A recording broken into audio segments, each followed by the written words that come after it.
Hello students, आपका बहुत बहुत स्वागत है आपके इस YouTube channel Amazon coaching classes पे। दोस्तों, आज हम फिर आपके सामने एक नई वीडियो के साथ उपस्थित हुए हैं और उसी जोश और जुनून के साथ चलिए वीडियो को शुरुआत करते हैं। दोस्तों, आज की जो वीडियो है हम लोगों की खगोलीय दूरदर्शी।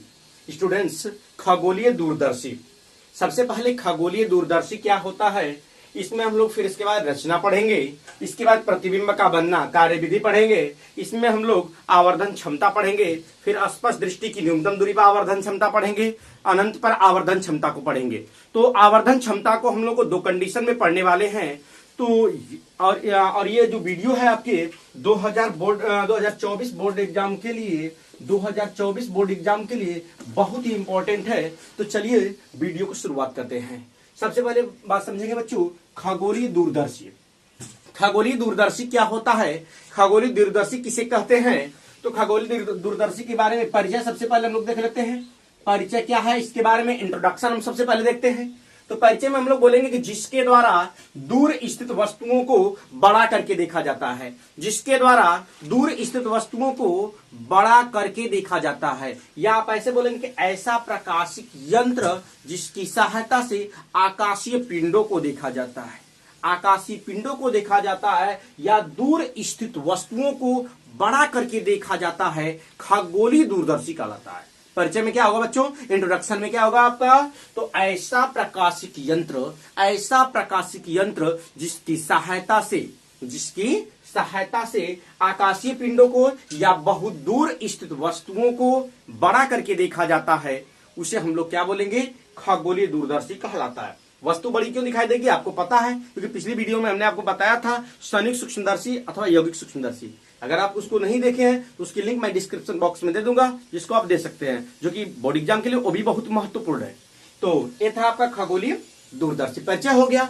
अब इसके बाद बात करते हैं स्टूडेंट्स, हम लोग रचना के बारे में बात करेंगे। रचना इसकी क्या होगी, किस प्रकार की इसकी बनावट होती है, संरचना क्या होती है। सबसे पहले आपको हम बता देते हैं इसके पार्ट कि देखिए, यह एक आपका लंबी नली होती है। ये धातु की बनी एक लंबी नली है, यह धातु की बनी एक क्या है आपका, लंबी नली है।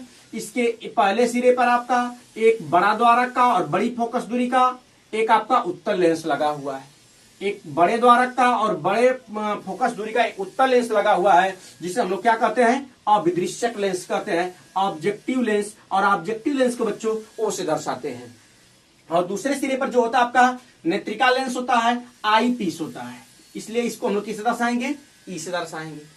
किससे दर्शाएंगे, ई से दर्शाएंगे। तो रचना की हम बात करें तो अब रचना में क्या बोलेंगे कि इसमें धातु की एक लंबी नली होती है, इसमें धातु की एक लंबी नली होती है, जिसके एक सिरे पर बड़े द्वारक व बड़ी फोकस दूरी का अवर्धक उत्तल लेंस लगा होता है। बड़ी फोकस दूरी और बड़े द्वारक का एक अवर्धक उत्तल लेंस लगा होता है, जिसे अभिदृश्यक लेंस कहते हैं।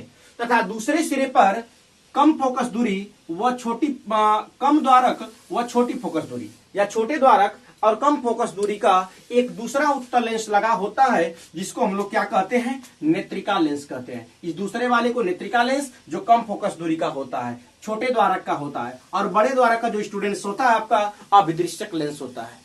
नेत्रिका लेंस के फोकस पर क्रॉस तार लगा होता है। नेत्रिका लेंस के फोकस पर क्या लगा होता है, क्रॉस तार लगा होता है। और इसमें यह आपका दंतुर दंड चक्र व्यवस्था होती है, दंतुर दंड चक्र व्यवस्था होती है, जिसकी सहायता से लेंसों को आगे पीछे समायोजित किया जाता है, फोकसित किया जाता है प्रतिबिंब प्राप्त करने के लिए। ठीक है। तो अब संरचना में क्या बोलेंगे कि इसमें धातु की एक लंबी नली होती है, इसमें धातु की एक लंबी नली होती है, जिसके एक सिरे पर बड़ी फोकस दूरी व बड़े द्वारक का एक उत्तल लेंस लगा होता है, जिसे क्या कहते हैं, अभिदृश्यक लेंस कहते हैं। ठीक है। ठीक है। तो आपका बड़ी फोकस दूरी और दूसरे सिरे पर कम फोकस दूरी व छोटे द्वारक का एक उत्तल लेंस लगा होता है, जिसे नेत्रिका लेंस कहते हैं, जिसके फोकस पर क्रॉस तार लगा होता है। इसमें दंतुर दंड चक्र व्यवस्था होती है, जिसके द्वारा लेंस को आगे पीछे खिसकाया जाता है। तो स्टूडेंट्स, आप इतना तक समझ चुके होंगे। चलिए ठीक है, अगर आप नहीं समझोगे तो एक बार पुनः रिपीट कर लीजिएगा पीछे दोहरा वीडियो करके। चलिए अब आगे हम बात करते हैं प्रतिबिंब का बनना। प्रतिबिंब का बनना, इसकी कार्यविधि किस प्रकार से होती है। तो सबसे पहले आपको हम बता दें कि यह जो आपका होता है यह अभिदृश्यक लेंस होता है। यह कौन सा लेंस? अभिदृश्यक है और आपका नेत्रिका लेंस है। अभिदृश्यक है और आपका नेत्रिका लेंस है। तो सबसे पहले हम बात करते हैं देखिए प्रतिबिंब का बनना में सबसे पहले हम लोग फिगर बना लेंगे, और फिगर बनाने के बाद इसके बाद हम लोग समझेंगे इसके चित्र के बारे में। तो चलिए सबसे पहले हम लोग समझते हैं प्रतिबिंब का बनना। प्रतिबिंब का बनना आपका चित्र है। देखिए प्रतिबिंब का बनना में क्या होगा, इसमें एक लंबी नली होती है। इसमें एक लंबी नली होती है जिसके एक सिरे पर बड़ी फोकस दूरी व बड़े द्वारक का एक आपका अभिदृश्यक लेंस लगा होता है, एक उत्तल लेंस लगा होता है, और दूसरे सिरे पर छोटी फोकस दूरी और कम द्वारक का, छोटे द्वारक का एक उत्तल लेंस लगा होता है जिसे नेत्रिका लेंस कहते हैं। इसकी सहायता से जिस दूर स्थित वस्तु को देखना होता है उसे अभिदृश्यक लेंस के बाईं ओर रखते हैं। उसे क्या करते हैं? अभिदृश्यक लेंस के बाईं ओर रखते हैं, जिसका प्रतिबिंब, जैसे देखिए अगर दूर स्थित वस्तु है तो दूर स्थित वस्तु है तो यहां से किरणें आएंगी। जब कोई वस्तु दूर होती है, बहुत दूर होती है, अनंत पर होती है, तो वहां से जो भी किरणें आती है एक दूसरे के समांतर होती है। हमने एक किरण यहां से भेज दिया आपका गई, और एक हमने प्रकाशिक केंद्र से भेज दिया है। जो प्रकाशिक केंद्र से जाएगी वह सीधे निकलने का प्रयास करेगी, ठीक है। और आपको पता है कि अगर उत्तल लेंस का काम क्या होता है, किरणों को मोड़ना होता है, किरणों को इकट्ठा करना होता है। तो यह किरण आपका गई इधर और यह किरणों को मोड़ देगा उत्तल लेंस, फिर यह किरण यहां गई और यह किरण जहां दोनों पर मिलेंगी वहीं पर आपका प्रतिबिंब बन जाएगा ए डैश बी डैश, ए डैश बी डैश बन जाएगा, जो नेत्रिका लेंस के लिए वस्तु का कार्य करेगा, जो नेत्रिका लेंस के लिए वस्तु का कार्य करेगा। और जिसका देखिए अब यहां से हमने एक और किरण भेजा है, एक किरण हमने भेजा मुख्य अक्ष के समांतर, तो यह आपका फोकस से गई है। एक हमने प्रकाशिक केंद्र से भेजा है, ये आपका निर्गत हो गई, ठीक है। दोनों किरणों को हमने पीछे तक बढ़ाया, इन दो किरणों को हमने पीछे तक बढ़ाया, ये चारों किरणें जहां पर मिले हैं यहां पे आपका बना है आभासी प्रतिबिंब, A double dash B double dash बना है। और ये दोनों किरण नेत्र में मतलब दिखाई दे रहे हैं, इसकी सहायता से प्रतिबिंब दिखता है। तो चलिए सबसे पहले ध्यान दीजिए, लिखेंगे कैसे हम लोग इसको, ठीक है। कि इसमें धातु की एक लंबी नली होती है जिसके एक सिरे पर बड़े आकार का अभिदृश्यक लेंस तथा दूसरे सिरे पर छोटे आकार का नेत्रिका लेंस लगा होता है। इसकी सहायता से दूर स्थित जिस वस्तु को देखना होता है उसे अभिदृश्यक लेंस के बाईं ओर रखते हैं, जिसका अभिदृश्यक लेंस द्वारा प्रतिबिंब नेत्रिका लेंस का प्रथम फोकस, देखिए यह एफ डैश है, नेत्रिका लेंस के प्रथम फोकस और क्या आपका नेत्रिका लेंस के मध्य बनता है। या आप डायरेक्टली बोल सकते हैं कि जिसका प्रतिबिंब अभिदृश्यक लेंस के द्वितीय फोकस पर बनता है।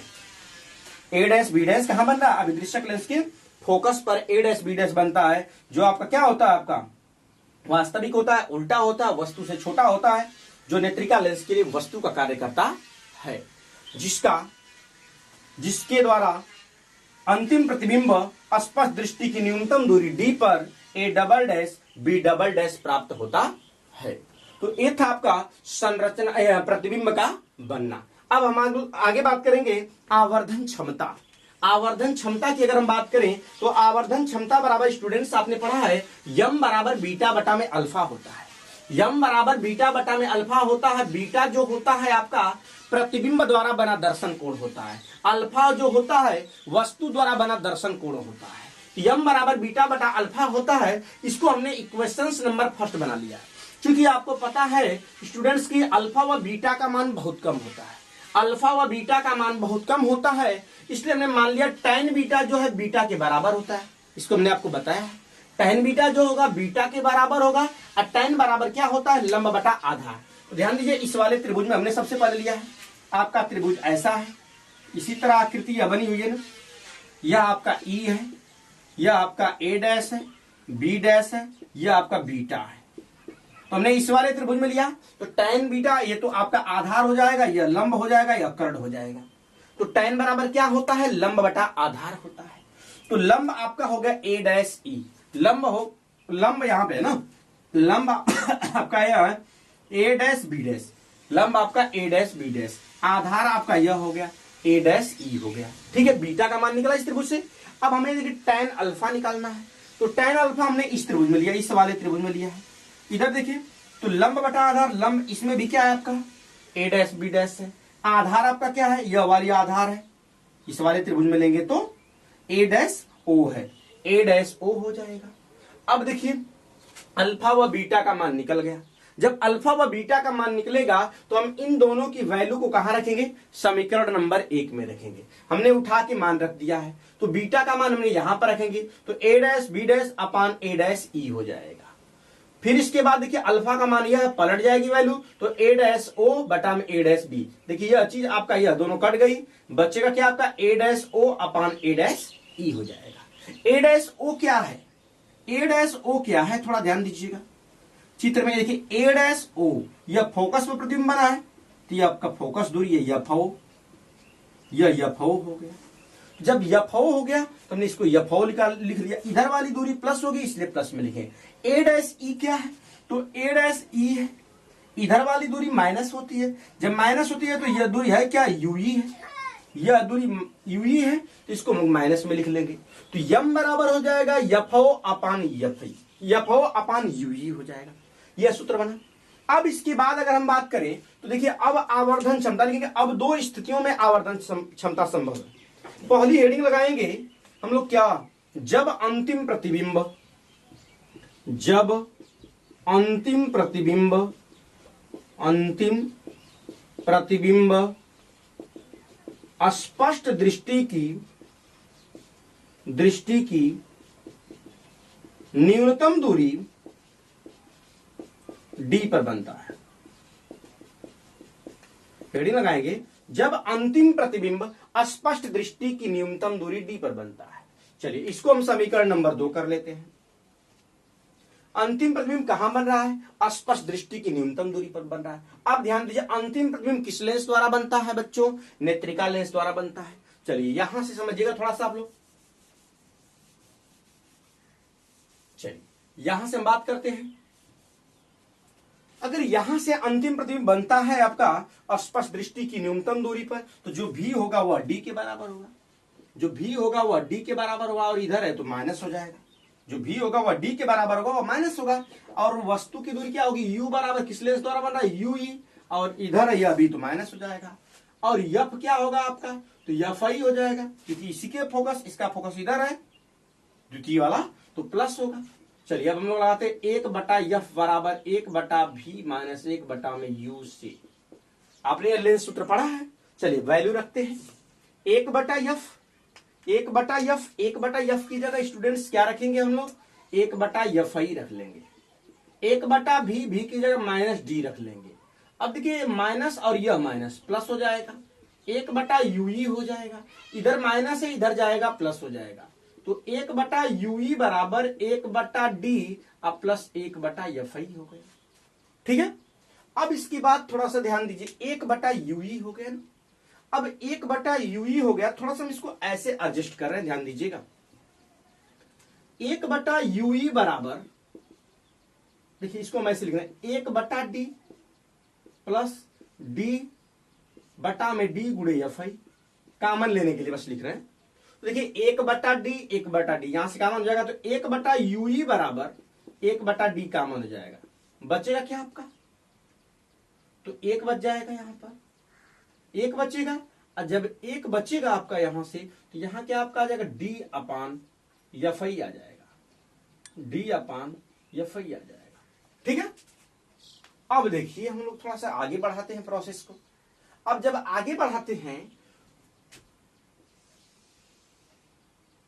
यहां पे वैल्यू रखते हैं समीकरण 2 से, या नोट कर लीजिए, इसको नोट कर लीजिए।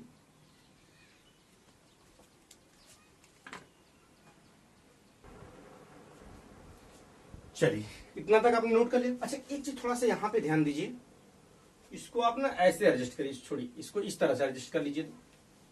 देखिए 1 बटा यूई हो गया, 1 बटा एफ आई को पहले लिख लेते हैं, प्लस 1 बटा डी लिख लेते हैं।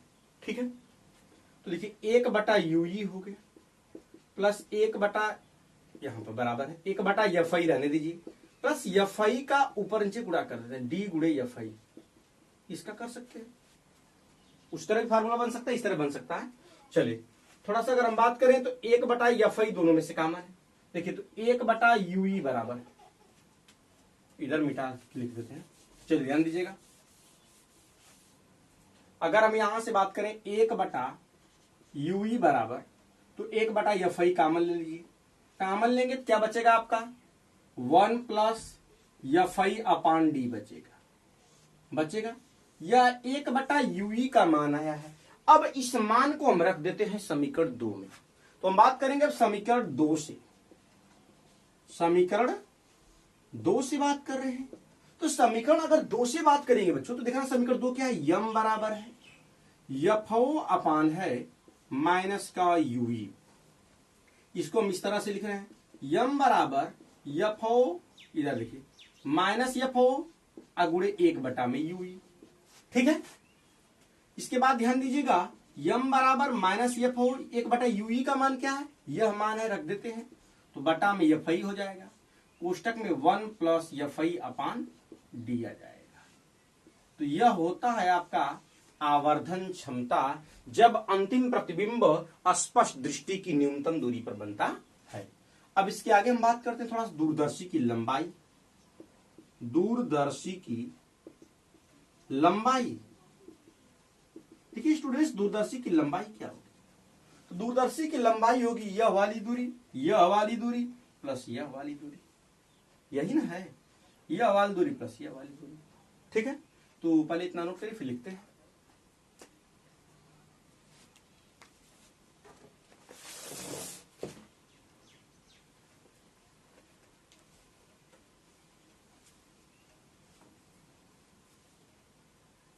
चलिए मिटा दें, चलिए थोड़ा सा लिख लेते हैं इसमें। यह दूरदर्शी की लंबाई क्या होगी, यही मैंने बता रहा था ना, FO + UE, FO + UE। ठीक है, यह भी हो गया। अब सेकेंड हेडिंग आप लगाएंगे, जब अंतिम प्रतिबिंब अनंत पर बनता है। चलिए इसको मिटा दें, इधर वाले काम को। जब अंतिम प्रतिबिंब अनंत पर बनता है, दूसरी हेडिंग रहेगी, जब अंतिम प्रतिबिंब अनंत पर बनता है। ठीक है, अंतिम प्रतिबिंब अनंत पर बनता है, तो अनंत पर बनने के लिए जो यह प्रतिबिंब बन रहा था, इस प्रतिबिंब को अब नेत्रिका बनना चाहिए। यह प्रतिबिंब FO बना है ना, यह प्रतिबिंब FO पर बना है, लेकिन FO पर बनने से मतलब नहीं है, जब नेत्रिका की फोकस पर बनेगा तभी ना अनंत पर बनेगा। मतलब जो UE होगा वह आपका FI के बराबर होगा। जब अनंत पर बनेगा तो UE जो होगा, UE बराबर क्या रखेंगे, FI रखेंगे। ठीक है, अब हम बात कर रहे हैं यहां से, देखिए समीकरण 2 से। तो समीकरण 2 से अगर समीकरण 2 से बात करेंगे तो यम बराबर क्या आएगा आपका माइनस FO वही है, और UE की क्या रख देंगे, FI रख देंगे। यह आवर्धन क्षमता हो गया। अब बात करते हैं दूरदर्शी की लंबाई। दूरदर्शी की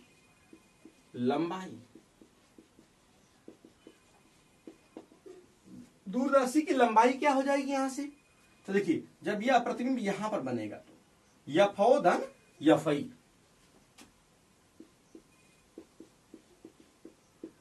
तो ये सब याद रखिएगा थोड़ा सा। जो फार्मूला है, जब प्रतिबिंब स्पष्ट दृष्टि की न्यूनतम दूरी पर बनेगा, यम बराबर माइनस FO बटा FI कोष्टक में 1 + FI/D। जब प्रतिबिंब अनंत पर बनेगा तो यम बराबर माइनस FO अपान FI। दूरदर्शी की लंबाई FO + FI। व्यापक सूत्र यम बराबर माइनस FO अपान FI होता है। तो दोस्तों आई होप ये वीडियो आपको पसंद आया, और पसंद आया तो प्लीज चैनल को सब्सक्राइब कर लीजिए और बेल आइकन प्रेस कर लीजिए, जिससे आने वाली वीडियो की नोटिफिकेशन आपको सबसे पहले